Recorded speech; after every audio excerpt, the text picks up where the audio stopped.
श्री राम। आदरणीय निफ्यू रियो जी, मुख्यमंत्री नागालैंड, हम अभी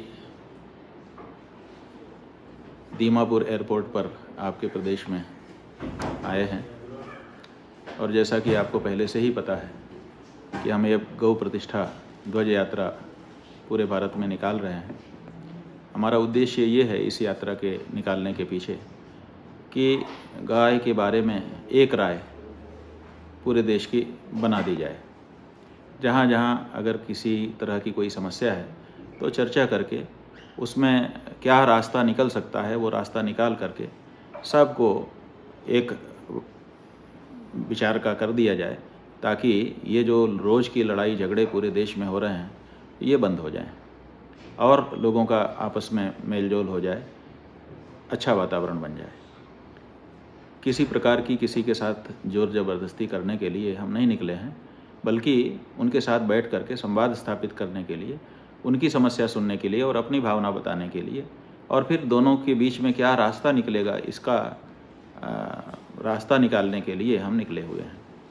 लेकिन अभी हम जब दीमापुर एयरपोर्ट पर आए हैं और अंदर कोहिमा आ रहे थे ताकि हम वहाँ आकर के वहाँ के लोगों से संवाद स्थापित करें, तो आपके द्वारा नियुक्त जो हमारे नाम और वो पूछ लो जी। आपका शुभ नाम? Deputy commissioner Jammu Kashmir. आपका शुभ नाम योर नेम?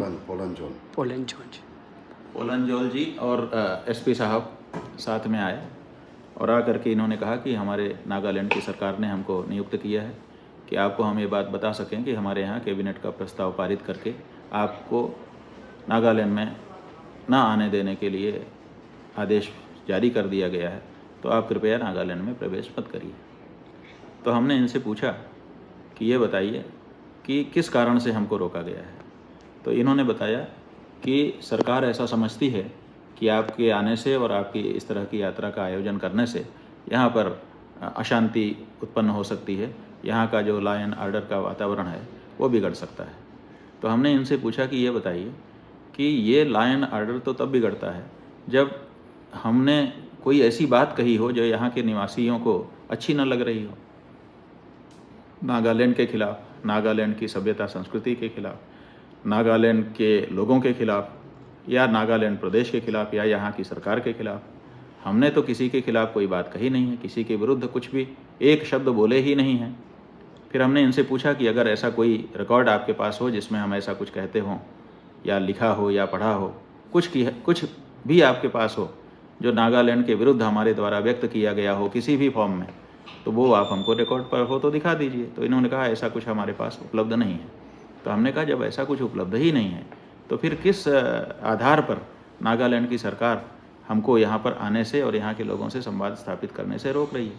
भारत का नागरिक होने के नाते भारत के प्रत्येक प्रदेश में, प्रत्येक प्रदेश के निवासी को जाने का अधिकार है। नागालैंड के जो लोग हैं वो पूरे देश में निर्बाध रूप से किसी भी जगह जा सकते हैं। ठीक उसी तरह से किसी और प्रदेश का व्यक्ति नागालैंड में आकर के अच्छा कार्य कर सकता है, तो हमको बताया जाए। तो इन्होंने कहा कि ऐसी कोई जानकारी तो नहीं है, लेकिन चूंकि आदेश है इसीलिए हम आपको रोक रहे हैं। तो हमने इनको कहा कि बिना कारण के आदेश नहीं हो सकता है, कोई तो कारण होगा, वो कारण हमको बताया जाए। इन्होंने कहा कि कारण हमको जानकारी में नहीं है, आदेश हमारे पास है, उसका कंप्लायंस करने के लिए हम खड़े हुए हैं। तो हमने इनसे कहा कि हमको मुख्यमंत्री जी से बात कराइए, हम उनसे पूछना चाहते हैं कि आखिर ऐसा क्या कारण है। हम यहाँ पर आए हैं तो हमारा जो पक्ष है उसको नागालैंड की सरकार ने नहीं सुना। उनको चाहिए था कि हमारे ऊपर रोक लगाने से पहले हमसे कंसल्ट कर लेते, बात कर लेते, तो हम अपनी बात बताते। अगर हमारी बात ऐसी होती जिससे के कारण कुछ अशांति उत्पन्न होने वाली बात होती, तब हमारे ऊपर रोक लगाना न्याय संगत होता। लेकिन हमने तो ऐसी कोई बात कही ही नहीं और हमारा पक्ष सुना ही नहीं गया। केवल कल्पना करके कि वो आएंगे तो अशांति हो जाएगी और हमारे ऊपर रोक लगा दी गई। हम समझते हैं कि यह हमारे ऊपर अत्याचार है। इसीलिए हम इनसे बार बार अनुरोध कर रहे थे, आपके एसपी साहब से, आपके कमिश्नर साहब से, कि किसी तरह से हमारी बात मुख्यमंत्री जी तक पहुंचाइए और वो हमको बताएं कि आखिर क्या कारण है। जहाँ तक हमारा प्रश्न है, हम आपको मुख्यमंत्री जी बताना चाहते हैं कि हम राजनीति में नहीं हैं, हम अपनी बात करते हैं। सनातन धर्म के होने के नाते सनातन धर्म की बात करते हैं। वो हमारा अधिकार भी है और हमारा कर्तव्य भी है। तो लेकिन हम किसी के ऊपर अपनी भावना, अपने जो नियम हैं उनको थोपते नहीं हैं, किसी के ऊपर जोर ज़बरदस्ती करते नहीं हैं। नागालैंड के विरुद्ध हमने कुछ बोला नहीं है। तो ऐसे में नागालैंड में हमारे प्रवेश पर आपने कैबिनेट की बैठक बुला करके रोक लगा दी, ये हमको नहीं उचित लगता है।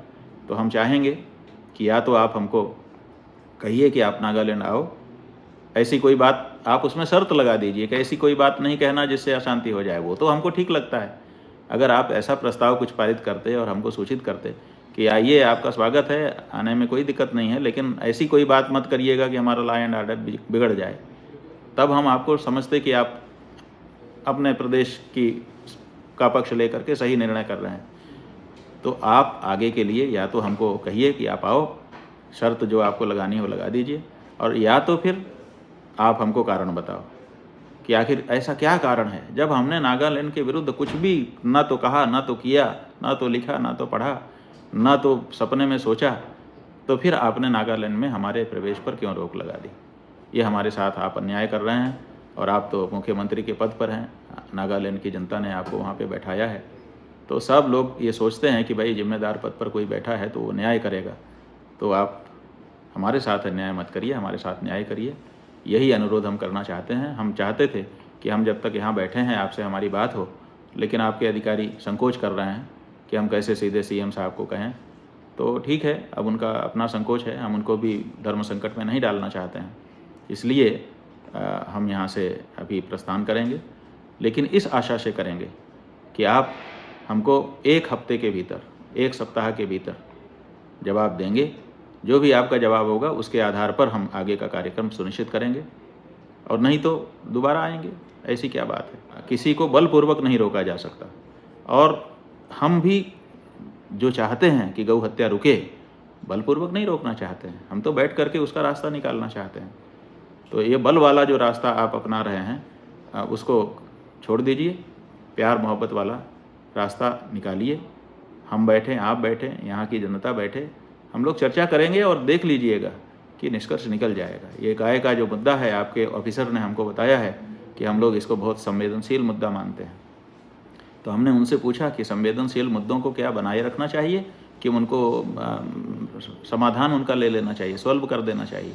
उन्होंने कहा सॉल्व करना अच्छा है, हम भी यही मानते हैं।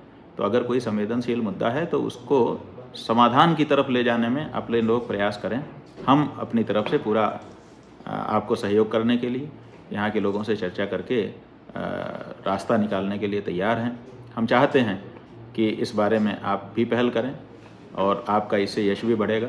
और ये जो सदा सदा के लिए समस्या बनी हुई है, बर्निंग इश्यू बना हुआ है, संवेदनशीलता बनी हुई है, रोज़ मारकाट मची हुई है, लोग एक दूसरे पे भरोसा नहीं कर पा रहे हैं, ये परिस्थिति दूर होगी, तभी देश का भी और प्रदेश का भी और हम सबका कल्याण होगा। तो हम चाहते हैं आप सामने होते या टेलीफोन में आते तो हम आपसे बात करते, लेकिन वो मौका तो हमको नहीं मिल पा रहा है। कोई बात नहीं है, इस वीडियो के माध्यम से हम अपनी बात आपको कह रहे हैं। और ये प्रतीक रूप में ये देखिए, ये गौ माता का हमारा ध्वज है, गौ माता राष्ट्र माता इसमें लिखा हुआ है। यहाँ पर हम देखिए नागालैंड की धरती पे तो हम ही हैं और ये ध्वजा भी फहरा ही रहे हैं। तो प्रतीक रूप से ये कार्य करके, और ये जो ध्वज यहाँ हम प्रतीक रूप में भी फहरा रहे हैं, ये किसी के विरोध में नहीं फहरा रहे हैं। ऐसा मत समझिए कि नागालैंड की जनता के विरोध में हम फहरा रहे हैं। हम ये फहरा रहे हैं अपनी आस्था के कारण, और अपनी आस्था व्यक्त करने का सबको अधिकार है। और जब नागालैंड की जनता से हमारी बात होगी तो हमको भरोसा है, क्योंकि हमने अध्ययन किया है, हमने कई चीज़ें समझी हैं, तो हमको भरोसा है कि इसमें जब बैठेंगे अच्छे मन से तो इसमें रास्ता निकलेगा और ये समस्या सदा सदा के लिए सुलझ जाएगी। आपके अभ्युदय के लिए, आपके और उत्तम भविष्य के लिए अपने तरफ से शुभकामना व्यक्त कर रहे हैं। पूरे नागालैंड के लोग सुखी, समृद्ध और शांत जीवन जिएं, इसकी कामना कर रहे हैं। और अब हम यहाँ से प्रस्थान कर रहे हैं, लेकिन एक हफ्ते के भीतर आपसे हम जवाब की ज़रूर उम्मीद कर रहे हैं। हमको भरोसा है कि आप हमारी बातों को ठीक से समझेंगे और कोई युक्ति संगत उत्तर हमको देंगे, ताकि हम उसके अनुसार नागालैंड के और आपके बारे में आगे कोई भी निर्धारण कर सकें। नारायण।